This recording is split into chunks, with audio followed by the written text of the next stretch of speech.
Big Boss Agni పరీక్ష 13వ ఎపిసోడ్కి వచ్చాం. Just ఇంకా 2 రోజులే ఉంది. 2 రోజులైతే బిగ్ బాస్ అగ్ని పరీక్ష అయిపోయినట్టే. అగ్ని పరీక్ష నుంచి పాస్ అయిన వాళ్ళు బిగ్ బాస్ హౌస్లోకి వెళ్తారు. మరి ఎవరెవరు బిగ్ బాస్ హౌస్లోకి వెళ్ళబోతున్నారు? గెస్ కొట్టగలరా? గెస్ కొట్టగలిగితే వెంటనే కామెంట్ చేయండి. 13 మంది మిగిలారు, 2 పోయారు. ఈ ఎపిసోడ్లో 2 పోయారు. ఆ 2 ఎవరు ఏంటి తెలుసుకుందాం. హాయ్, హలో, నమస్తే. I am Siddhu. Bigg Boss versus Bigg Boss raw talks by Siddhu everyday 7 PM on my Star Media. Bigg Boss Agni Pariksha start అవ్వగానే అందరూ ప్లెజెంట్గా ఎంటర్ అయ్యారు. అందరూ ఓకే ఓకే గుడ్ అన్నట్టుగా ఉన్నారు. ఈలోపు నవదీప్ 4 తీసుకొచ్చాడు ఎల్లో కార్డులు. ఆల్రెడీ ఎల్లో కార్డులు ఉన్న వాళ్ళకి మళ్ళీ ఎల్లో కార్డు వచ్చిందంటే వాళ్ళు వెళ్ళిపోతారు. సో 4 కార్డులు, ఒక రెడ్ కార్డు కూడా ఉంది అని చెప్పాడు.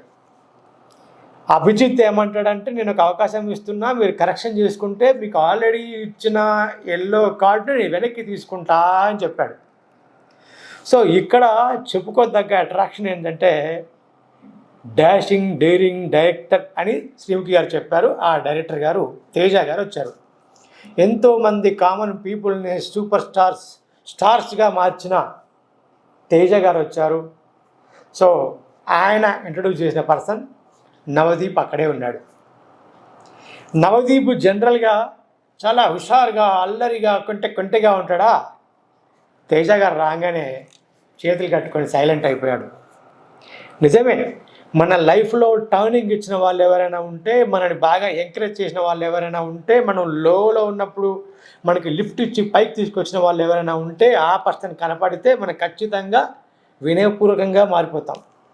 మన బాడీ లాంగ్వేజ్ అలా మారిపోద్ది, కామన్ అది. ఇక్కడ నవదీప్ కూడా అంతే. తేజ గారు ఉన్నంతసేపు సైలెంట్, ఒబీడియంట్గా, గుడ్ బాయ్ లాగా ఉన్నాడు. ఎలా దొరికాడు మీకు ఇతను అని అంటే, ఇక్కడ షూటింగ్ జరుగుతూ ఉంది. ఆ షూటింగ్లో మాకు అక్కడ కనిపించాడు.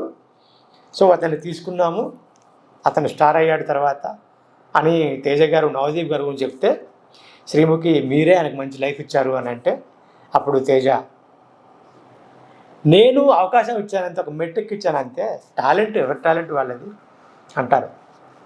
ఇక్కడ బాగా గమనించింది ఏంటంటే, తేజ గారు ఉన్నంతసేపు నవదీప్ గారి బిహేవియర్ నిజమే కదా. ఎవరైనా అలాగే ఉంటాం. అలా ఉండలేదు, వినయంగా ఉండలేదు, కేర్నాట్గా ఉన్నారు అని అంటే ఆ పర్సన్ మన పర్సనల్గా లెక్క వేయలేము. నా వరకు నాకైతే పత్రికా రంగంలో అరుణ్ సాగర్ గారు, జర్నలిజంలో గోవిందరావు చక్రధర్ గారు, టీవీ రంగంలో అడవి శ్రీనివాస్ గారు, వీళ్ళు నాకు మెరుగులు దిద్ది నన్ను ఒక రైటర్గా, ఒక డైరెక్టర్గా నేను డెవలప్ అవ్వడానికి వాళ్ళే పునాది వేసి ముందుకు తీసుకెళ్లారు. ఎన్ని క్వశ్చన్లు అడిగేవాడినో, అసలు ఎన్ని డౌట్లు అడిగేవాడినో, అన్నిటికీ ఓపిక్గా సమాధానం చెప్పుకుంటూ నన్ను ముందుకు తీసుకెళ్ళగలిగారు. అందుకే వాళ్ళు కనిపించారంటే ఆటోమేటిక్గా నా చేతులు కట్టేసుకుంటా వినయంగా అయిపోతా ఆటోమేటిక్గా. అంటే ఫ్రెండ్లీగా ఉందామనుకుంటా కానీ ఫ్రెండ్లీగా ఉండలేకపోతా వీళ్ళతో.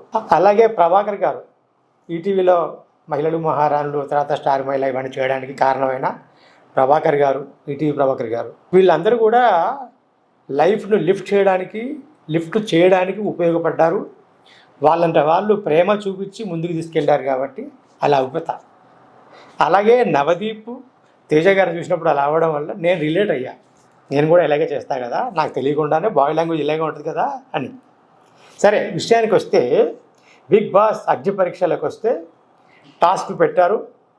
మెయిన్ టాస్క్ అన్నారు, నార్మల్ టాస్క్ అన్నారు, ఎవరెవరు జంటగా ఉంటారో చెప్పండి అన్నారు. ఆల్రెడీ నిన్న ఎపిసోడ్లో జంటగా అయ్యారు కదా, మీరే జంటలుగా ఉంటారా అన్నారు, లేదంటే విడిపోతారా అని. కానీ ఇక్కడ వీళ్ళు మేము జంటలుగా ఉన్నాము, విడిపోతాము అనుకున్న వాళ్ళు వచ్చిన వాళ్ళు కూడా మళ్ళీ వాళ్ళే జంటలు కావాల్సి వచ్చింది. ఇది కొంచెం గమ్మత్తుగా ఉంది.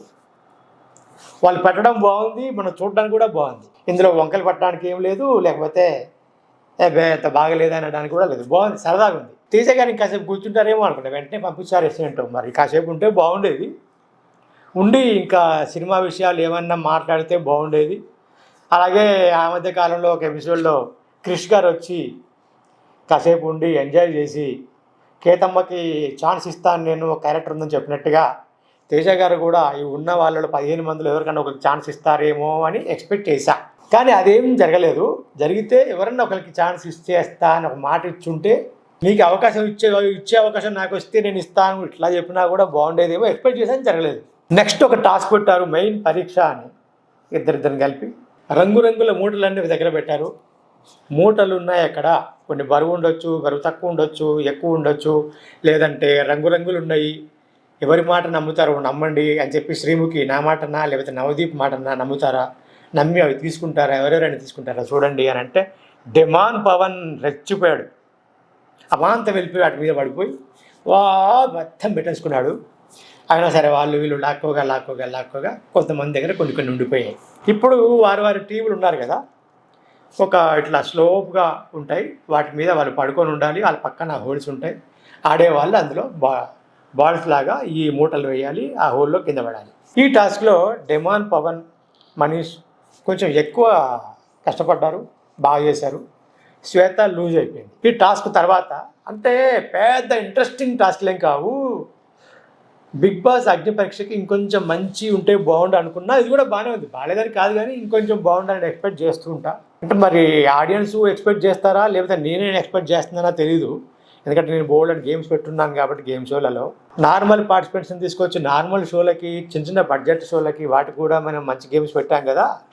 మరి బిగ్ బాస్ అగ్ని పరీక్ష అంటే మరి పెద్ద షో కదా, పెద్ద బడ్జెట్ ప్రోగ్రామ్ కదా, కొంచెం భారీగా ఉండేటి పెడితే బాగుండు అని నేనే ఓవర్గా ఎక్స్పెక్ట్ చేస్తున్నానా ఏంటి అని ఒక్కోసారి అనిపిస్తూ ఉంటుంది. ఆ తర్వాత ఏముంది, పెద్ద ట్విస్టులు లేవు, పెద్ద మతలబులు లేవు, పెద్ద హాహాకారాలు లేవు, కోపతాపాలు లేవు, గోయింగ్ ఆన్ పోయింది. అభిజిత్ ఇచ్చిన అవకాశాన్ని ఉపయోగించుకొని మనీష్ మంచిగా ఆడినందుకు అభిజిత్ ఎల్లో కార్డ్ బ్యాక్ తీసుకున్నాడు. చాలా హ్యాపీ. ఇంకో కార్డు ఎల్లో కార్డు వస్తే వెళ్ళిపోవాలి కదా. కానీ ఇంకో 2 ఎపిసోడ్లలో అందరినీ ఎంతమందిని అంటే అంతమందిని ఎలిమినేట్ చేసే అవకాశం ఉంది. నేను అనుకోవడం బిగ్ బాస్కి 5గురే వెళ్తారు అని. ఈ 15 మందిలో 5గురే వెళ్తారంటే 10 మంది ఎలిమినేట్ అవ్వాలిగా, ఇంకా 2 ఎపిసోడ్లో ఉన్నాయిగా. సో ఈరోజు 2 ఎలిమినేట్ అయ్యారు. శ్వేత సరిగ్గా ఆడకపోవడం, 2 ఎల్లో కార్డు రావడం వల్ల రెడ్ కార్డ్ అయిపోయింది, ఎలిమినేట్ అయిపోయింది. రీజనబుల్ అనిపించింది. అలాగే ప్రసన్న బయట రియల్ హీరో. అభిజిత్ అంటాడు ప్రసన్నని, నేను రియాలిటీ షోలో విన్నర్నేమో కానీ మీరు రియల్ లైఫ్లో విన్నర్ అని. నిజం అది. ప్రసన్న రియల్ లైఫ్లో విన్నర్. ఎంతో మందికి ఆయన ఇన్స్పిరేషన్. అతను చూసి ఎంతోమంది ఇన్స్పైర్ అయ్యాల్సిన అవసరం ఉంది. అతను ఎదుటి మనిషి గురించి గట్టిగా మాట్లాడలేని పరిస్థితుల్లో ఉన్నాడు కాబట్టి అతను బిగ్ బాస్కి సూటబుల్ కాదు అని నవదీప్ వీళ్ళందరూ చెప్పేశారు. నిజంగా మనం ఆ షో చూస్తున్న మనకు కూడా అలాగే అనిపిస్తుంది.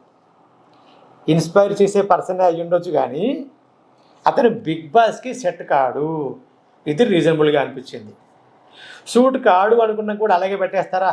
పెట్టడం కుదరదు. ఎందుకంటే సెలబ్రిటీస్ వస్తున్నారు, వీళ్ళకి 5 వెళ్తున్నారు, పోటాపోటీగా ఉంటుంది బిగ్ బాస్ అనేది.